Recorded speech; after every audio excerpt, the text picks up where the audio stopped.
who are we to judge somebody? Who are we to say who is better or worse?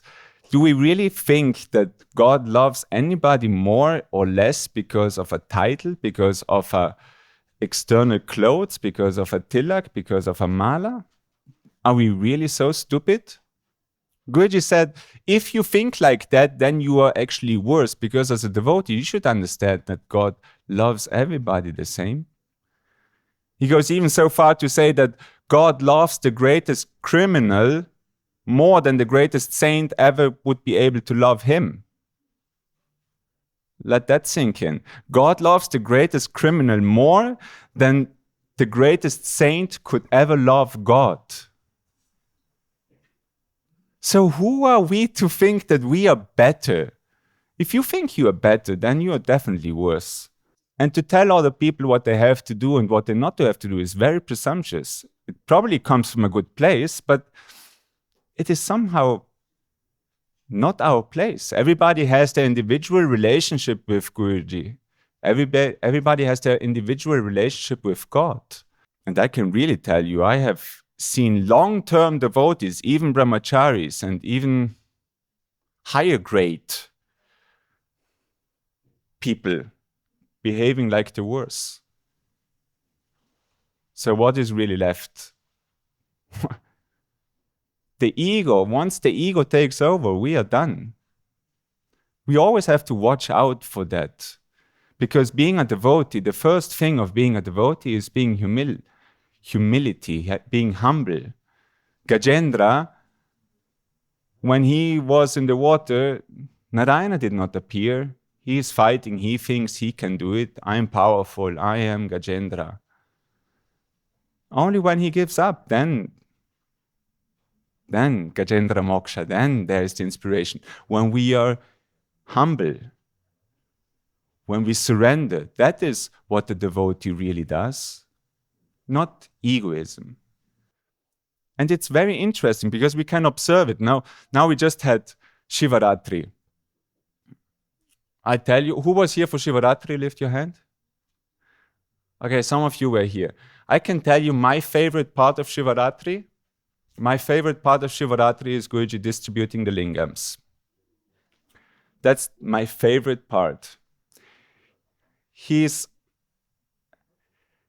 not doing it as much anymore as in previous years, because it was much more spectacle in previous years.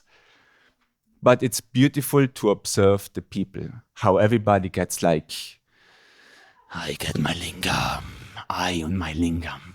And he's like, you over there. And 5 people are like, me? And he's like, yeah, you. And like, me? Yes, you. And 5 people stand up and they walk towards him. And he waits till they're right in front of everybody. And he just looks like, what are you doing here? Didn't call you. And the ego is hurt, and you can see how they walk away. And the moment he shows again that corner, again, the person will like, me? Yeah, me? Yeah? Who of you wanted a lingam? There's some sincere people and some which probably gave up.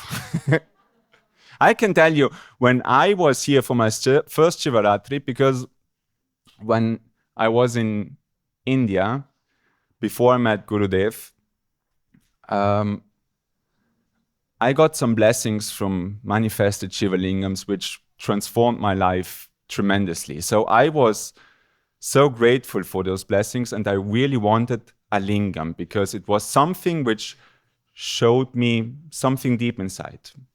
When I came here and I saw Guruji manifesting lingams, I was sure that I get a lingam. But I will not ask, because he is my guru and he knows that I need a lingam. Yeah, I will not ask. He will give me a lingam. I met a lady in Italy who also had a lingam from her guru, and she was telling me how she was traveling around blessing people in the name of the guru and so on. And it was just so inspiring what she told me, the stories. So when I came here, I had all those ideas in my head. I will go around and, I get the lingam from the guru and I can bless people and, all those things. So the distribution night happened, and he didn't give me a lingam. So I was getting a little bit worried that I might not receive my lingam after all. And he called me for dinner. We were sitting at the dinner table, and I was telling myself, I will not ask him, because he knows I need a lingam. I need a lingam. I know he knows. It's just a matter of time that he will tell me, because there was 2 lingams left. I knew it. And during the dinner, he suddenly called Swami Keshava, and he's like, that person over there, give them the lingam. So I was like, oh my God, there's only 1 left. And he still doesn't consider me. So I was waiting, and once the dinner was over, I bowed down, and he said, you want to tell me something? And I kind of thought, like, you know what? Scrap the pride. Let's just ask, because there's only 1 left. I might as well ask. Yeah. So I said, honestly, yeah, I actually wanted a lingam. And he said, lingam. What would you do with the lingam? And then he started to say, would you go around the world, spread my word, bless the people in my name? And I'm like, yes, exactly. That's exactly what I'm gonna do. And he looks far off, and he's like, yes, you are worthy. You're ready. And I'm like, and then he's, no, not yet. And air goes out. And it's like, how many people do you know in your country? Yeah, I know some people. You want to, like, you would go and gather more people? Yeah. Yes. You are worthy. Like, you're the right person. And then again, after some instance, it's like, no, not yet. It's like, you have this van, no? Van, you have like the bed inside, and you can cook inside. Yeah, it's. I had a van. I was standing down where the tent was in the beginning. Yeah. So you have this van, so you could actually go anywhere at any time and be very mobile and like spread my message everywhere. Yeah, like, and be like, like a modern Baba somehow. Like, I'm like, yeah, exactly. Yeah. And he's like, yes, you are worthy. You're right. And again, it's my moment. And again, no. And this game was going on like, like a yo-yo, like up, down, up, down, up, down. And it ended with, nah, not now. Or just a no. And I walked out, and I was somehow very bitter.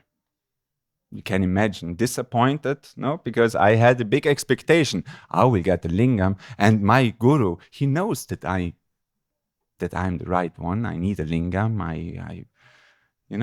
He saw it. He knew it. And so I walked out and was like thinking, what was this? Like, what's happening? Why do I want so badly a lingam? And you know what the main reason is I wanted a lingam? The main reason is truly because when I got the blessings with the lingam before I met Guruji, it was very spiritually uplifting. It was like medicine. It was like, it was for spiritual growth and firstly growing myself and sharing it, obviously. So the basic intention was a good one. But, there comes the but. I wouldn't say that there was no trace of pride of thinking, I have a manifested lingam from the master and I am the one who can bless the people and who shares this blessing. You get it? You probably are all beyond that. Which I don't think, because Guruji was complaining quite a lot last year about all those people who got the lingam in these groups which were created, and people who started to feel too special and too holy and too extra, right? That can be, I feel special because I'm a devotee. I feel special because I'm a brahmachari. I'm special because I'm a rishi. I'm special because I'm a swami. I'm special because I am a sangha facilitator. I'm special because I'm a BMCC. I'm special because I'm a coordinator. I'm special because I'm a musician. I'm special because I'm just special. Right? We're just special. Everybody is so special. And once we get a little more,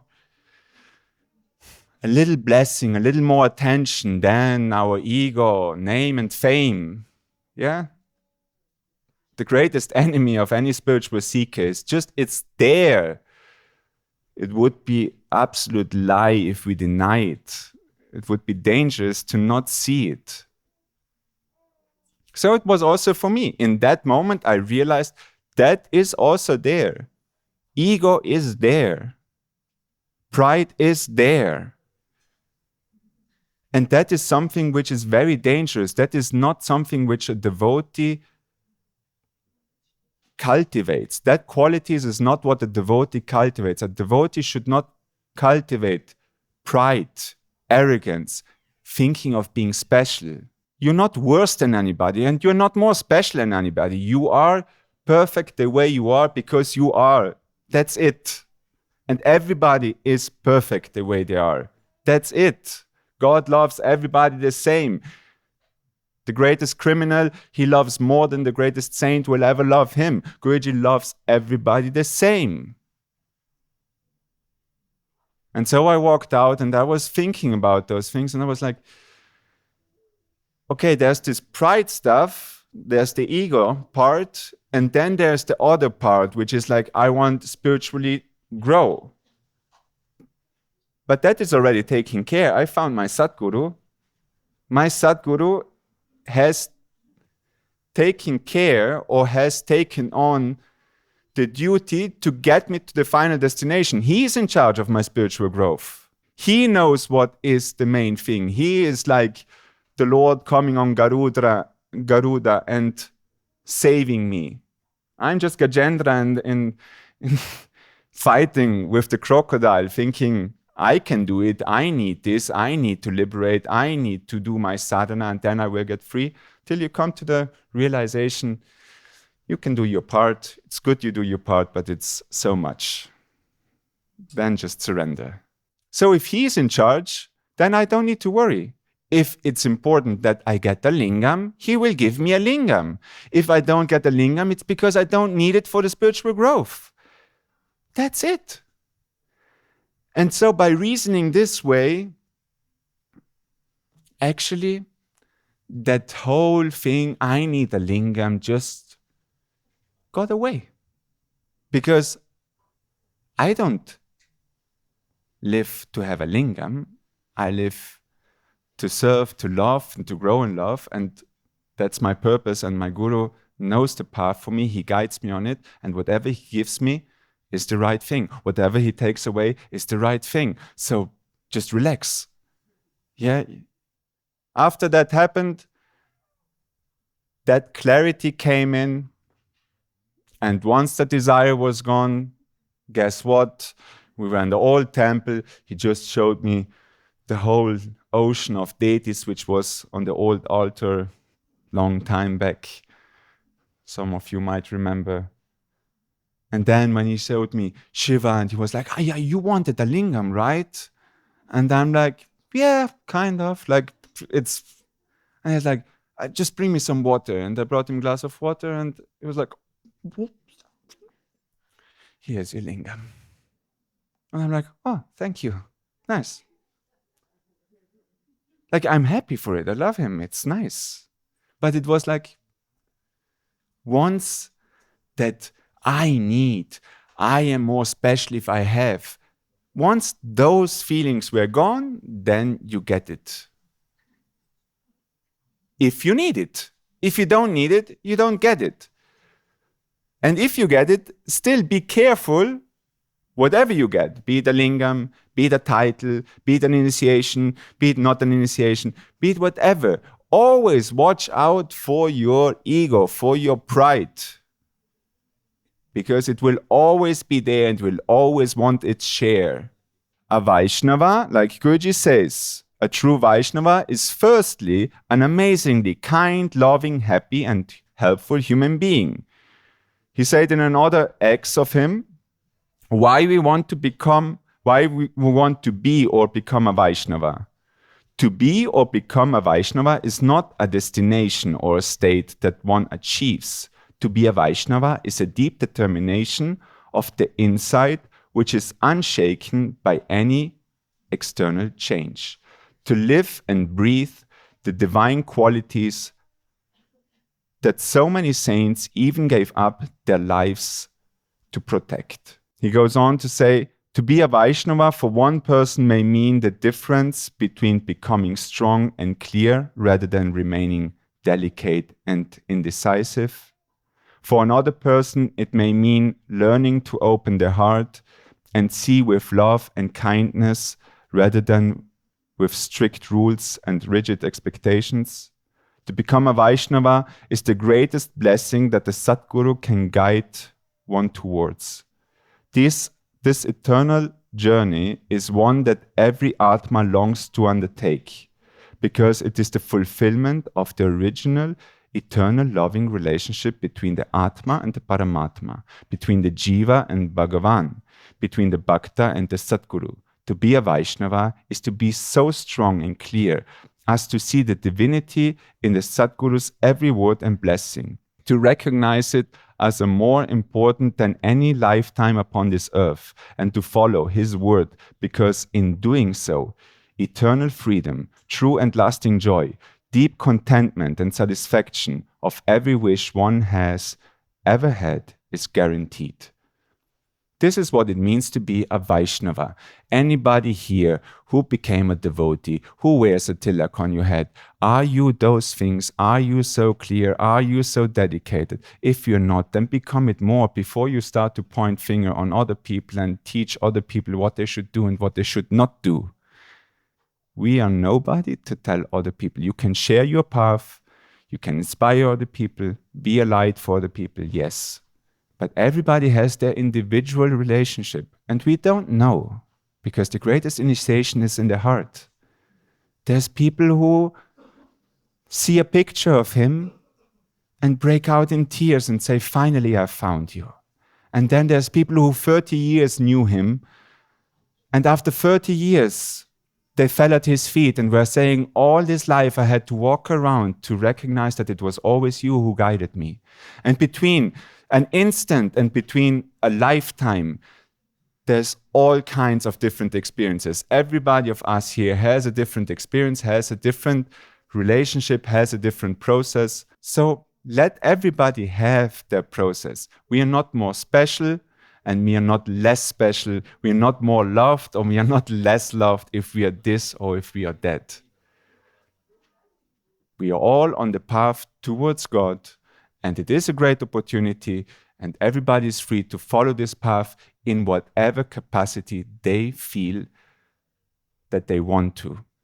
So be aware of that and don't fall for the pride and the judgment. Jai Gurudev.